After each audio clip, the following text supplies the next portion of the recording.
Ott, ahogy látható, épp a dombnak megfelelő oldalt tettük, a kormányt befordítjuk, és a lent maradó bal lábunkkal lelökjük a motort a domboldalról.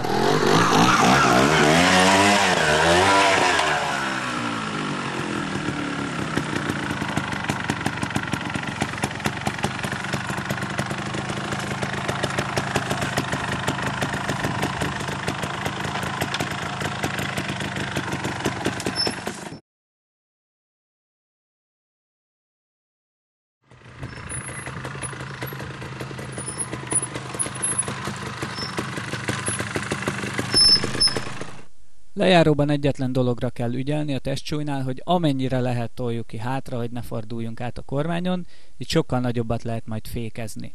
Fékezéshez használhatunk két ujjunkat is, hogy nagyobb legyen az erő, illetve a kuplungot is beúszhatjuk két ujjal.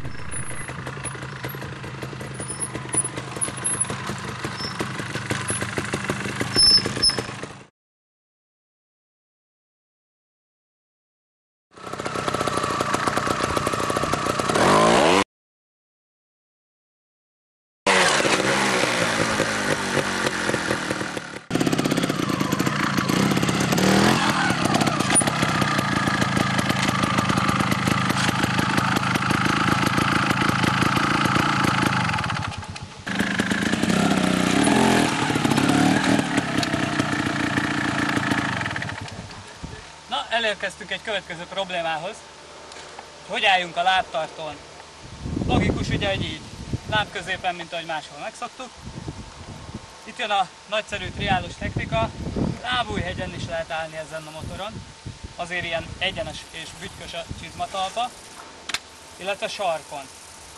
Ha egy ilyesmi körre próbálunk meg följönni, amely közel olyan magas, tehát egy ilyen 40 cm körül van, mint a motor alja, akkor általában a testsúly az az, hogy elől vagyunk. Viszont ha elől vagyunk, és a lábtartó ott van a csizma közepénél, akkor mint látható, a lábfejünk egész aláfordul az alsó védőlemeznek, és ha ilyenkor a szikla nekiütődik, akkor alátekerheti a bokánkat, ami nagyon-nagyon csúnya ficamokhoz vezet. Ezért ilyen esetekben mindig próbáljunk meg lábújhegyen állni a lábtartón, körülbelül itt. Akármennyire előre tudunk dőlni, illetve följebb kerül a testsúly, és még sokkal előrébb tudjuk az egészet hozni egy fölugrónál, vagy ilyesminél, ahol arra is szükség lehet, hogy így megrántjuk fölfele a motort. Ennek ugyanaz a hátránya, hogy a fékkart se érjük el, de általában ezt följáróba alkalmazzuk, így nem okoz túl nagy gondot. A másik furcsa dolog, hogy ennyire berakták itt a fékkart, amit ugye az ember nagyon-nagyon nehezen ér el, és szinte érthetetlen, hogy miért. Valójában azért, mert ugye a triálmotoron nagyon sokat mozgunk össze-vissza, és nehogy véletlenül egy felugrásnál, vagy itt-ott behúzzuk a hátsó féket, mert az nagyon csúnya dolgokhoz vezet. Fékezni úgy kell, alaphelyzetben kicsit kifele tartjuk a lábfejünket a lábtartón, így, hogy el tudjon mellette mozogni fölle. Viszont amikor fékezünk, akkor egyszerűen befele fordítjuk a lábfejünket egy kicsit, hogy pont rálépjen ide a fékre. Ezt a mozdulatot sajnos be kell gyakorolni, viszont amint begyakoroltuk, már többet nem fogunk rá figyelni, mert automatikusan mindig így fékezünk.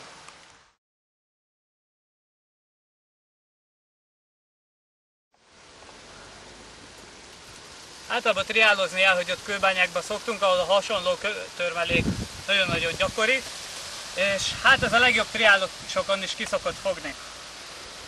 Nagyon furcsa rajtuk motorozni, mert gázt adunk, kigurgatja a hátsó kereket, illetve minél darabosabban haladunk rajta, annál rosszabb eredménnyel fogjuk a pályát zárni. Ezért egy folyamatos gázon, szépen, folyamatosan korrigálva kell rajta haladni. Ez azt jelenti, hogy körülbelül az alaptest helyzetben vagyunk, egy nagyon picit előrébb dőlünk, és ha kell, szétrakjuk a térdünket, hogy közte tudjon a motor ide-oda menni, ha pedig valamerre eltáncolna és vissza kell a megfelelő irányba húzni, akkor pedig egy picit összezárjuk a térdünket, és vádliból próbáljuk meg irányítani a sziklákon. Ez egy nagyon-nagyon összetett mozdulat. Én azért úgy szoktam csinálni, hogy kiválasztok egy 1-es vagy 2-es sebességi fokozatot, attól függ, milyen gyorsan akarok menni, és folyamatos gázfröccsökkel haladok az ösvényen. És közben csak arra koncentrálok, hogy nyomon tartsam a motort, illetve hogy folyamatos legyen a haladás, mint majd itt látják.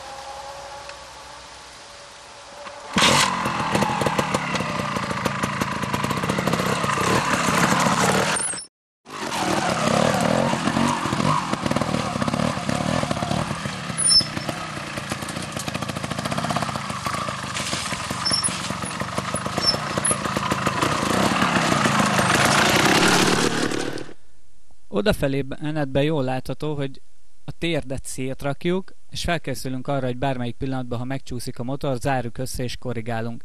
Ez az odafelé menetben nem történt meg, ezért szinte végig szét volt téve a lábunk. Visszafelé figyeljük meg, ahogy ráfordul az első kerék, rögtön egy kő kigurul alóla, ott látható, de ahelyett, hogy letennénk a lábunkat, összezárjuk a vádlinál, megtartjuk a motort, betesszük Y-testtartásba, mint kanyarodáskor, befeszítjük a motort a domboldalnak, és szépen végig összezárt lábakkal, illetve a térd kifelé-befelé fordításával egyensúlyozva, folyamatos haladással tartjuk meg az egyensúlyt.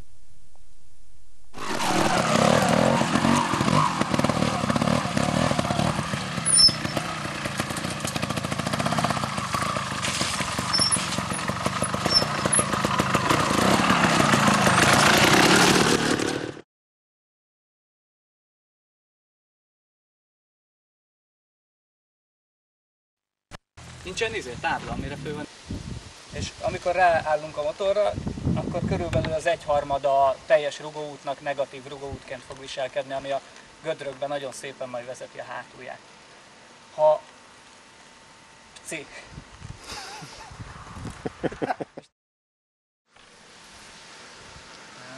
Miután a hátsó teleszkópnak a rugóját beállítottuk, rúgjuk, akkor már meg is van az első triálos mutatvány, oldalra ugrálunk a motorra.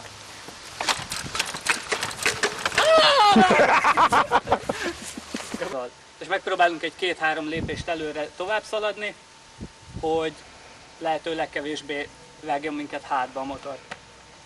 Most ezt lehet, hogy megmutatom, lehet, hogy nem. Nem.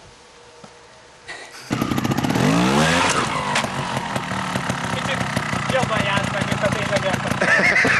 Legyen! Veszed még? Aki megfogta a motort, hogy nehogy visszazuhanjon ide a gödörbe és rámessen. Elkapáskor arra kell figyelni a segítőnek, hogy mindig a teleszkópszárat, ezt általában menetirány szerinti jobb vagy bal kézzel kell, de ez hülyeség, úgyhogy vissza. A kanyar az körbe. De tényleg jártál. A kanyar egy görbe. De ilyen bakikat legalább be lehet rakni, te.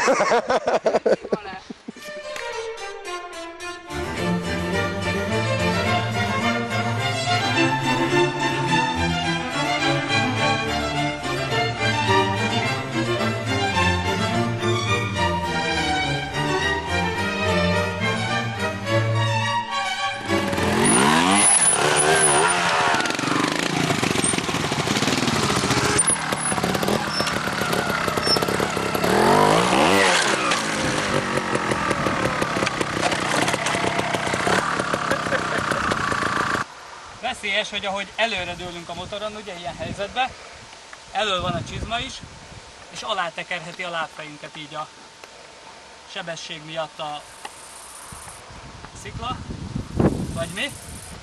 Szóval. Van az, amikor sarokkal állunk a lábtartóra, az az igazság, hogy én sose szoktam, és kurvára nem tudom, hogy mire jó, de van ilyen is. Tényleg a német könyvben olvastam, de még sokkal stabilabban tudjuk majd emelgetni a motort, és sokkal kevesebb energia veszik el. Meg ha nem csúszna ez a genyok, mindig menetirányba fordítjuk a belső kereket, tehát ha arra akarom a hátulját rakni, akkor így fordítom, ha pedig erre, akkor így. Most így csinálom, mert csak így tudom.